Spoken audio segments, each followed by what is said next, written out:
साथियों नमस्कार। अनुकंपा नियुक्ति को लेकर बिलासपुर हाई कोर्ट के द्वारा एक बहुत ही ऐतिहासिक फैसला दिया है, जिससे जो अनुकंपा नियुक्ति पाने वाले कर्मचारी हैं उनको काफ़ी राहत मिल गई है। क्योंकि बहुत से ऐसे लोग हैं जिनको अनुकंपा नियुक्ति नहीं मिल पा रही है। अगर उनके परिवार में कोई भी एक सदस्य पहले से नौकरी में है तो फिर उनको अनुकंपा नियुक्ति नहीं मिल सकती है, ऐसा नियम बना हुआ है। लेकिन अब बिलासपुर हाई कोर्ट के द्वारा एक आदेश में स्पष्ट कहा गया है कि अगर घर का कोई भी सदस्य पहले से नौकरी कर रहा है तब पर भी उस परिवार के किसी सदस्य को अनुकंपा नियुक्ति दी जा सकती है। इसके लिए कुछ टर्म्स और कंडीशन हैं जिसके बारे में आपको इस वीडियो के माध्यम से जानकारी दूंगा। इसके साथ ही मामला कहाँ का है इसके बारे में भी आपको बताऊंगा कि किस प्रकार से अनुकंपा नियुक्ति को लेकर हाई कोर्ट के द्वारा ये ज़बरदस्त फैसला दिया है। क्योंकि बहुत से ऐसे कर्मचारी हैं, ऐसे परिवार के आश्रित सदस्य हैं जिनको अनुकंपा नियुक्ति नहीं मिल पाई है। क्योंकि जब भी उनके द्वारा अनुकंपा नियुक्ति को लेकर विभाग में आवेदन दिया गया तो विभाग के द्वारा ये कहते हुए उनके आवेदन को अमान्य कर दिया गया कि आपके परिवार में पहले से ही एक सदस्य नौकरी कर रहा है। लेकिन अब ऐसा नहीं होगा। इसके लिए परिवार की आर्थिक स्थिति को देखा जाएगा कि जो सदस्य पहले से नौकरी कर रहा है उसको कितना वेतन मिलता है, उस परिवार में सदस्यों की संख्या कितनी है, कितने आश्रित उसके साथ में जुड़े हुए हैं जो नौकरी कर रहा है। तो साथियों, पूरी जानकारी आपको इस वीडियो के माध्यम से देने वाला हूं। जानकारी बताने से पहले आपसे निवेदन है कि अगर पहली बार आप हमारे चैनल पर आए हैं तो चैनल को सब्सक्राइब जरूर करें, बेल आइकन को प्रेस करके रखें, जिससे आपको कर्मचारियों से संबंधित इसी प्रकार की नई नई जानकारियां लगातार मिलती रहे।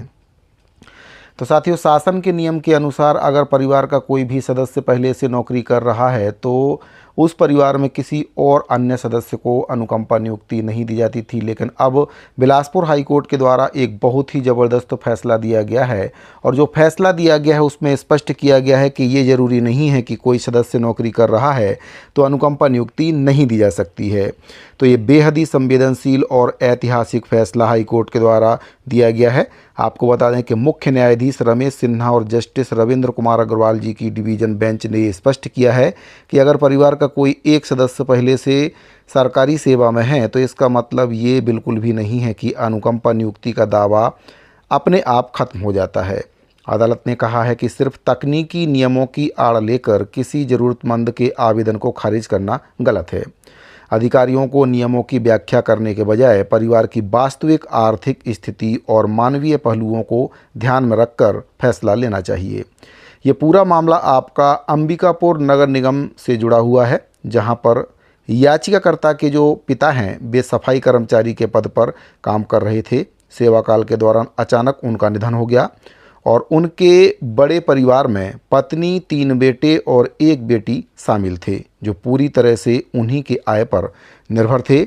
पिता की मृत्यु के बाद उनके बेटे ने अनुकंपा नियुक्ति के लिए आवेदन किया, लेकिन नगर निगम ने इसे यह कहते हुए खारिज कर दिया कि याचिकाकर्ता की मां पहले से ही सफाई कर्मचारी के रूप में काम कर रही है।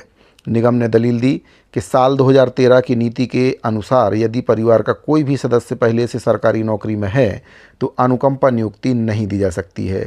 दूसरी ओर याचिकाकर्ता ने अदालत को बताया कि उसकी मां की जो तनख्वाह है बहुत ही कम है और इतने बड़े परिवार का खर्च उस तनख्वाह से नहीं चल सकता है।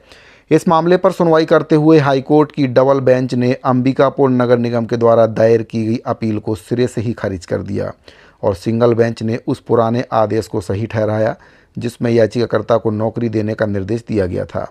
अदालत ने सख्त लहजे में कहा है कि सरकार की अनुकंपा नियुक्ति योजना का मुख्य उद्देश्य मृतक कर्मचारी के परिवार को अचानक आए भारी और आर्थिक संकट से उबारना है। अधिकारियों को इस उद्देश्य को ध्यान में रखकर ही ज़मीनी हकीकत के आधार पर फैसला लेना चाहिए। हाई कोर्ट ने नगर निगम की कार्यप्रणाली पर भी सवाल उठाते हुए कहा है कि अधिकारियों ने यह जानने का प्रयास बिल्कुल भी नहीं किया कि मुख्य कमाने वाले की मौत के बाद परिवार किस तरह की परेशानियों से गुजर रहा है। अदालत ने स्पष्ट किया कि किसी परिवार के एक सदस्य का बेहद कम तनख्वाह वाले पद पर होना ये साबित नहीं करता है कि परिवार आर्थिक संकट या गरीबी से बाहर आ चुका है।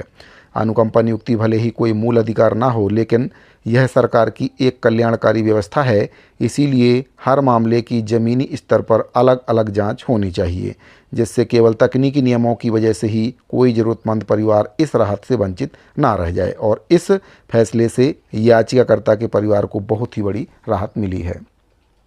तो साथियों, टर्म्स एंड कंडीशन यहाँ पर आप देखी जाएगी कि जो याचिकाकर्ता है उसके यहाँ अगर कोई पहले से नौकरी कर रहा है तो किस पद पर वह नौकरी कर रहा है, परिवार में सदस्यों की कुल संख्या कितनी है, कमाने वाले व्यक्ति को कितनी वेतन मिलती है, क्या उसकी आर्थिक स्थिति बहुत अच्छी है, इन सभी पहलुओं को ध्यान में रखकर ही अनुकंपा नियुक्ति दी जाएगी।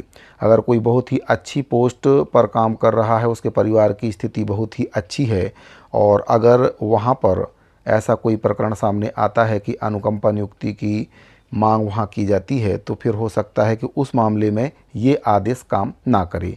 लेकिन अगर कोई बहुत ही निम्न वेतन पर काम कर रहा है, उसके परिवार की सदस्य बहुत ज़्यादा हैं संख्या में और कमाने वाला वह अकेला है और उसकी जो आय है बहुत ही कम है, तो फिर वहाँ पर ऐसा नियम लागू हो सकता है।